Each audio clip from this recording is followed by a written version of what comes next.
Weiter.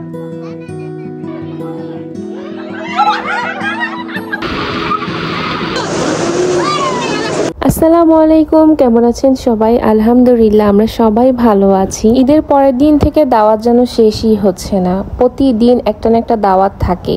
তাই আজকে চলে গেলাম আমার নানুর বাড়ি। আমার নানুর বাড়িতে আজকে দাওয়াত ছিল। প্রতি বছরই নানু আমাদের সবাইকে দাওয়াত করে, তার নাতি, তার মেয়ে, মেয়ের জামাই, সবাইকে দাওয়াত। আমি একটু লেট করে যাই, যে দেখি যে পুরুষেরা খেতে বসে গেছে। এখানে আমার দুলা ভাই, আমার আব্বু, আবার আমার খালাদের হাজবেন্ড, বাচ্চারা সবাই বসে গেছে। পুরুষদের সাথে বাচ্চাদেরও খাবার দিয়ে দিয়েছি, কারণ ওরা একটু লেট করে খেতে, আর ওদের পেট ঠান্ডা থাকলে মনে হয় যে আমরা রিল্যাক্সে খেতে পারি, যার জন্য ওদেরকে দিয়ে দিলাম খাবার। আমার নানুর ফ্যামিলি নিউ মেম্বার হচ্ছে আমার মামাতো ভাই। ওর বয়স মাত্র 4 মাস। ওকে অনেকেই দেখেনি, সবার সাথে ওর দেখা হয়ে গেল। এদিকে আমার আন্টি রান্না বান্না নিয়ে ব্যস্ত। রান্না বান্না তো অনেক আগেই শেষ, উনি এখানে সবাইকে দিচ্ছিল, সার্ভ করছিল আর কি। এ হচ্ছে আমার মামাতো ভাই আর খালাতো ভাই, ওরাও বসেছে, সবাই একসাথে বসে পড়েছে। সবাই বলতে বাচ্চারা আর কি। সবার খাওয়া দাওয়ার পর সিরিয়াল ছিল আমাদের কাজিনদের, আমরা কাজিনরা একসাথে বসি। এদিকে আমার মামাও বসেছে আমাদের সাথে। আমাদের খাওয়া দাওয়া শেষ করার পর আমার খালারা যারা ছিল তারা বসে পড়েছে। সবার লাস্টে ওনারাই খাওয়া দাওয়া করেছে। জানালা দিয়ে আমার ছেলে তার মামাদের সাথে দুষ্টামি করছিল। মামারা বলতে আমার কাজিনরা আর কি, ওরাও অনেক ছোট, আমার ছেলেও ছোট।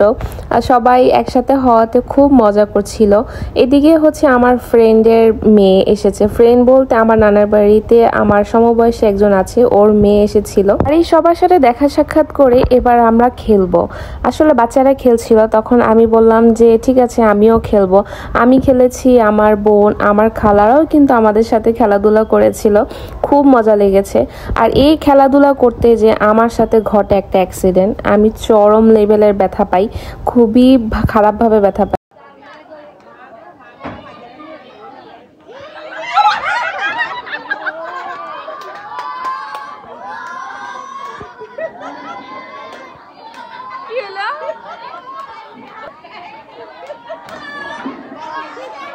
এত বাজেভাবে পড়ি, মানে বাড়ির সবাই মনে হচ্ছিল যে কত না খুশি হলো, কিন্তু আমি অনেক বেশি ব্যথা পাই। আমি পড়ে যাওয়ার পরের রাউন্ডে আমার আন্টিও পড়ে যায়। আসলে অনেক বছর পর আমরা খেলতে নামি, যার জন্য দেখা গেল যে হুটহাট করে পড়ে যাচ্ছি। খেলতে নেমেছি অল্প কিছু মানুষ নিয়ে, কিন্তু এখন আস্তে আস্তে অনেক বেশি মানুষ হয়ে যায়।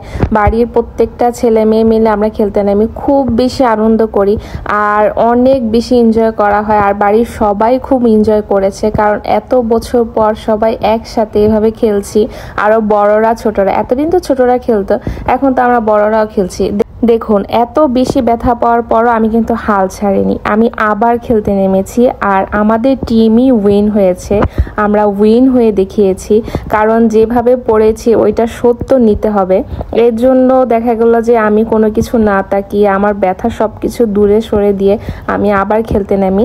আর আমাদের অনেক বড় একটা টিম হয়, যার কারণে আমরাই উইন হয়েছি।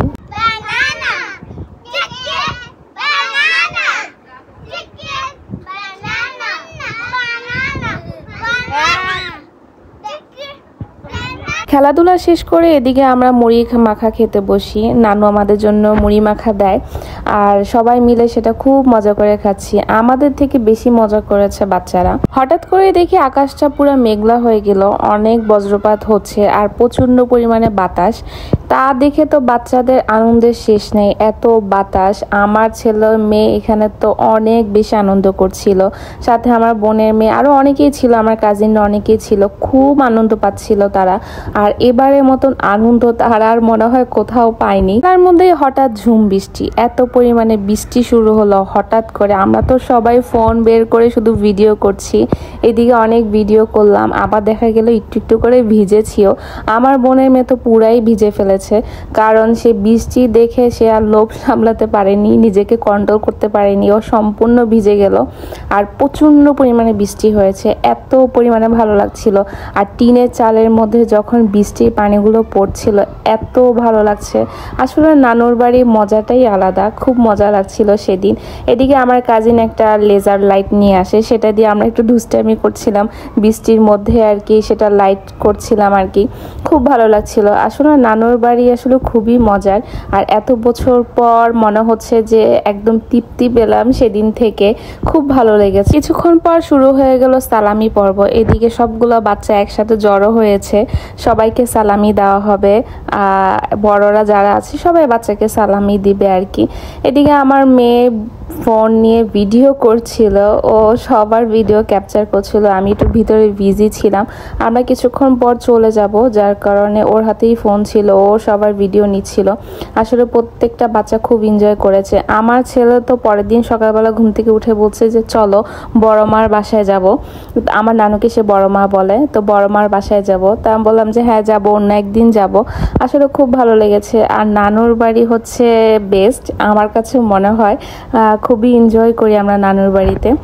আর এবার মনে হচ্ছে যে আমরা সব জায়গায় যেয়ে খুব এনজয় করেছি, প্রত্যেকটা জায়গায় খুবই মজা করেছি। আমার মেয়েতে এদিকে কি ভিডিও করছে উপর আল্লাহই ভালো জানে, ও এদিকে সবার ভিডিও নিচ্ছে, আর আমি তো ভিতরেই ছিলাম, হয়তোবা রেডি হচ্ছিলাম চলে যাব। আসলে সারাদিন বাহিরে থাকলো, দিন শেষে কিন্তু ঘরেই গিয়েছি, কারণ আমি কোথাও স্টে করিনি, আমি আমার শ্বশুর বাড়িতেই থেকেছি। আম্মু অনেকবার করে বলছিল, আমার নানু বলছিল থাকার জন্য, কিন্তু আমি বললাম যে না আমি থাকবো না। বৃষ্টি থেমে যাওয়ার পর আমার আব্বুই আমাকে দিয়ে এসেছে, আর আমাদের সবার বাড়ি খুব কাছাকাছি, যার কারণে অসুবিধা হয় না, আমাদের স্টে করা লাগে না রাতে। এই পর্যন্ত নেক্সট দাওয়াত ব্লগ নিয়ে আসবো। আল্লাহ হাফেজ।